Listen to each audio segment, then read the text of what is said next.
So this is the coming into land on this side, uncultivated,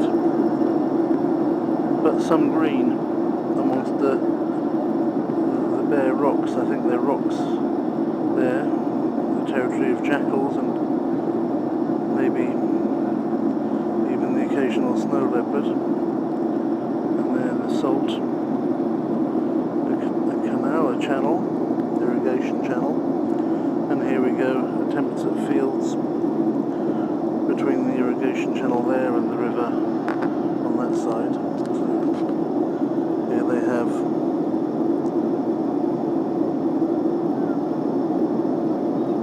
we're now landing. This is Uzbekistan, and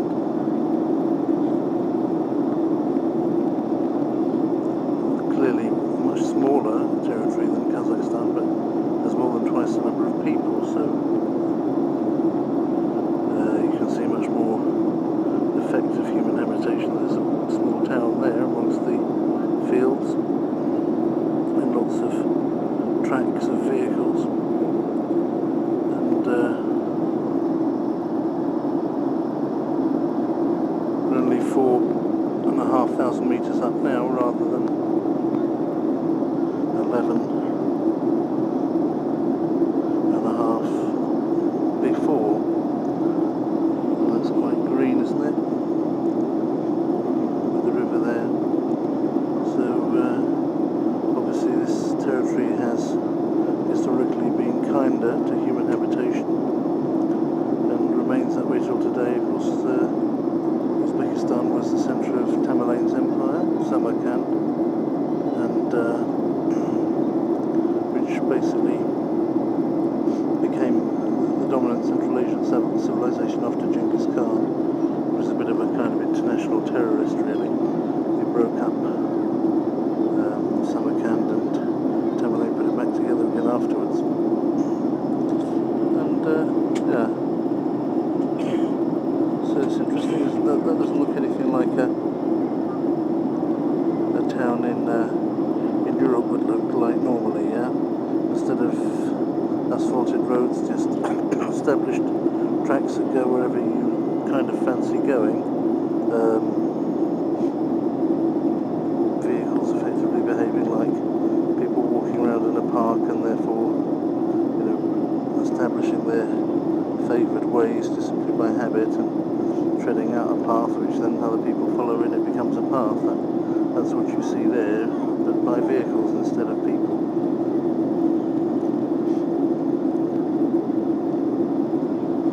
There's obviously some gradient. There's mountains, mountainous, or very hilly at least.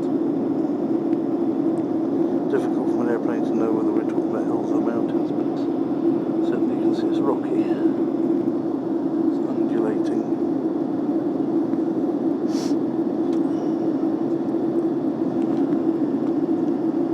And on the sandy bed of a winding river.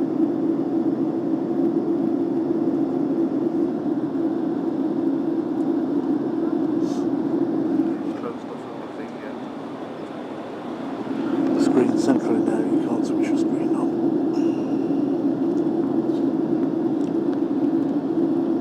Presumably it's now about 2,500 feet up, 2,000 metres rather.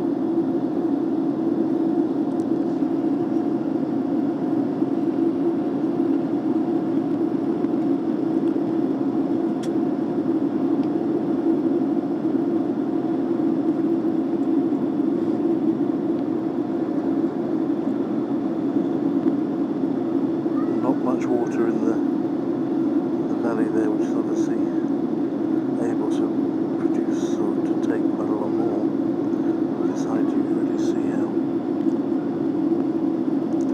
water has over the course of so many years made its mark. Though there isn't much water there either.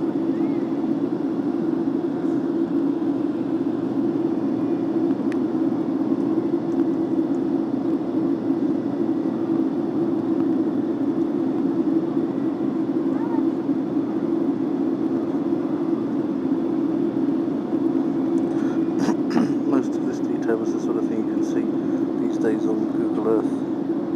So at least you're seeing it here in a sense in motion with a bit of commentary from somebody looking at it live.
Teaches you to look after water, or at least to respect it a bit when you see something like that.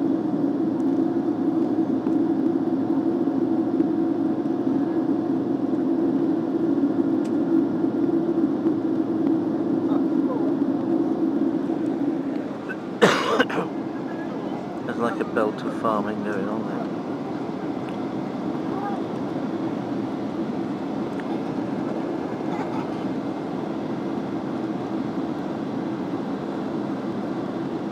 The extent to which this country can feed itself, I don't know. 26 million is a lot of people. There's not a lot of farming going on, just this belt of it.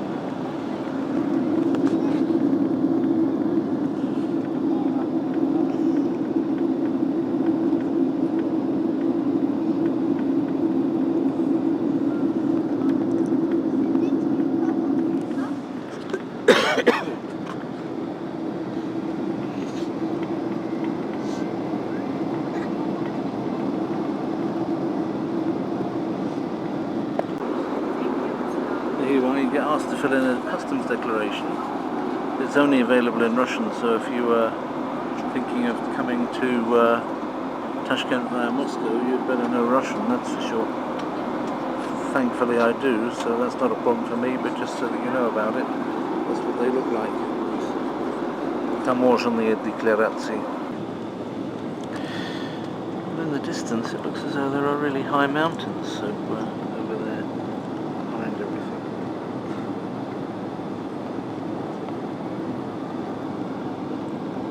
Maybe that's what's causing this microclimate here, much more green and wet looking terrain. This is obviously Tashkent now from the air.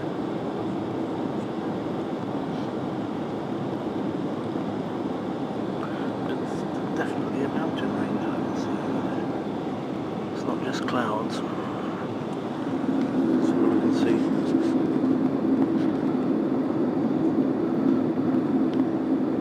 Much more familiar looking design of roads and houses.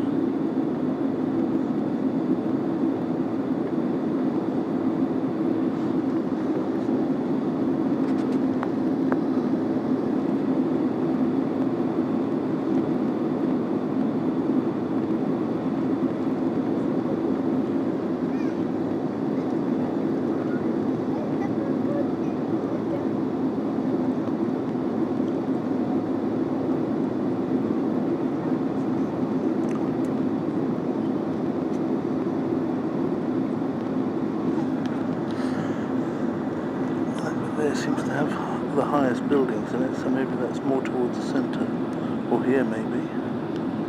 This is the main road that seems to go through it. That's the old Silk Road, of course, linking, or one of the routes that linked east and west. This was all built on that road going, the main road going through the country there, which that appears to be.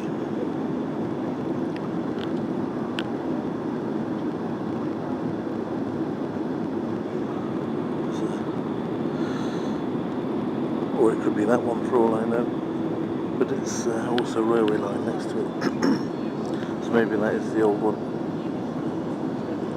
And the one that looked more like a motorway, there's another motorway here, it's probably newer.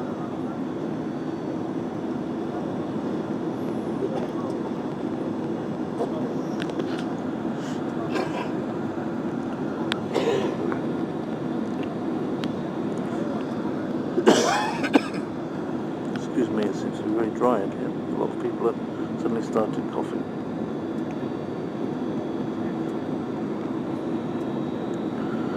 Lots of trees, quite high ones. Buildings which are like 1, 2 or 3 stories high. Some quite nice houses there by the looks of things. Some of them with red roofs, as well as the tin roof ones, which are obviously cheaper to build.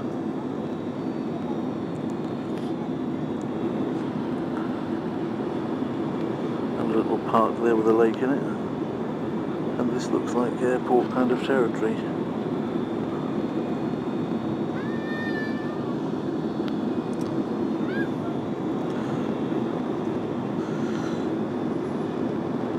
Lots of railway sidings there. Some logistical centre of sorts.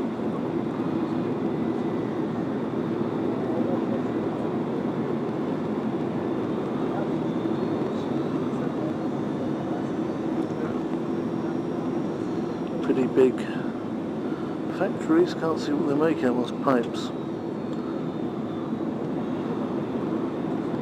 Pipework fabricators.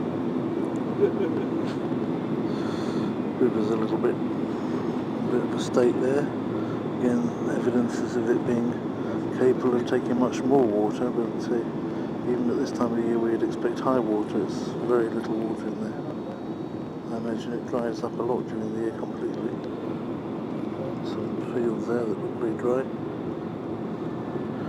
white bird goes across flying across the field there, but I don't think it's a seagull. This is probably about as far from the sea as I've been in my life.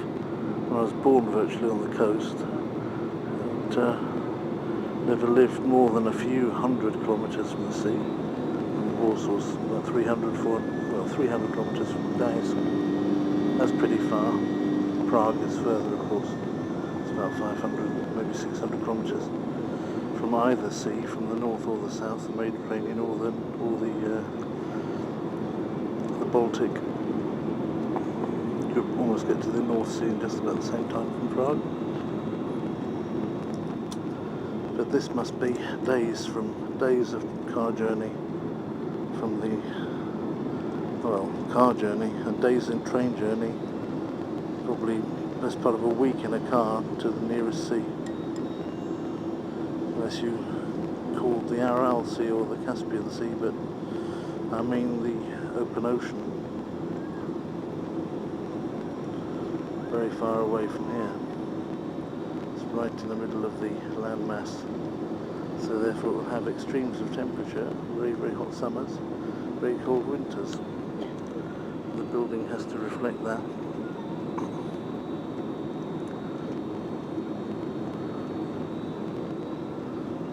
Some kind of a quarry there. And this seems to be quite a sizable river going through the middle at this point.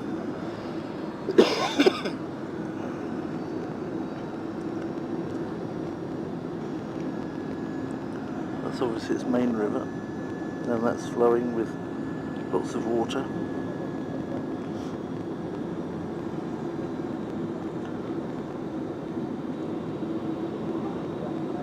See, there's some wind on it.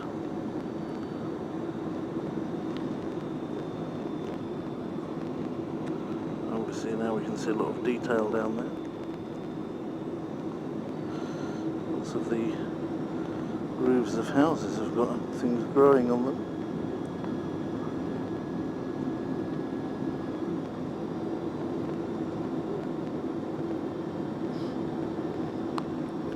Certainly the tin roof is the predominant feature from the air.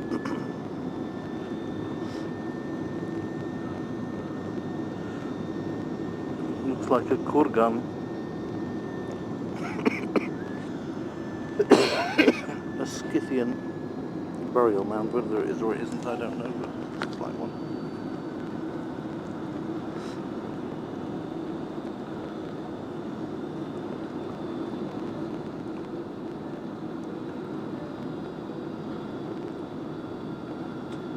Oh, or mosque.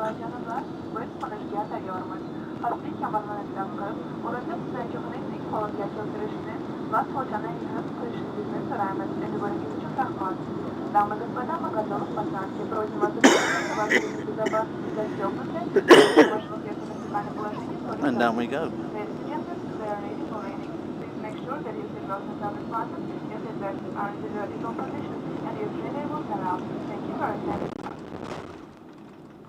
Just managed to say it and we touched.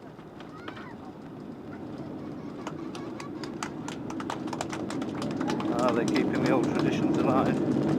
The round of applause there. That great Soviet tradition, they don't even do that in Russia all the time now, but still they're doing it here. Comrade pilot got the clap.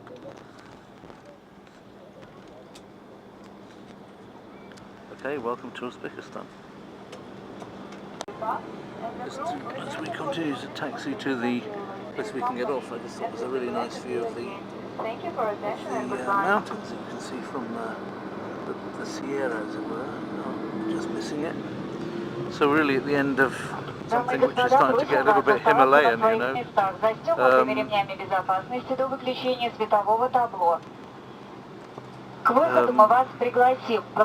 Whether you'd call that part of the Himalayas, it's certainly looking a bit Himalayan, a bit foothillsy.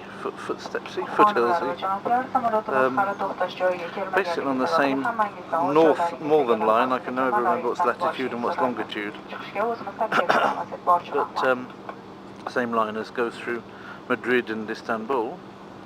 So if you go due west, from here. Obviously, you go due east, you'll end up in China. But via Tajikistan. If you go due west of here, you'll end up in. You go through various other countries, and like Turkmenistan, and end up in Turkey. Go crossing Caspian, end up in Turkey. Go through the middle of Anatolia, Istanbul, and then through the Greek territory, maybe the islands. Maybe you just clip Athens and go through underneath Rome, through the lower half of Italy, and hit about Madrid in Spain, and then carry on, and you'd be at about New York, because in America everything is further south than you think if you're a European. That's the line we're on there. If it's the north-south line you're after, north of here you'd go, you'd pretty much go to, obviously through Kazakhstan back up to Russia and cut Russia in half. Going south, you're going to come to, you'll go through the eastern part of Afghanistan, cut Pakistan just about in half, and just clip the western part of India around the Sindhi area, and then you'll hit the Indian Ocean. You won't hit anything more except for possibly some small islands until you get to the continent of Antarctica. So that's where we are as far as the crosshairs of the Earth are concerned. Not that there are any hairs, don't go looking for them, but you know what I mean, hopefully. And it's an interesting place to be, certainly very central you almost might call it the centre of Central Asia.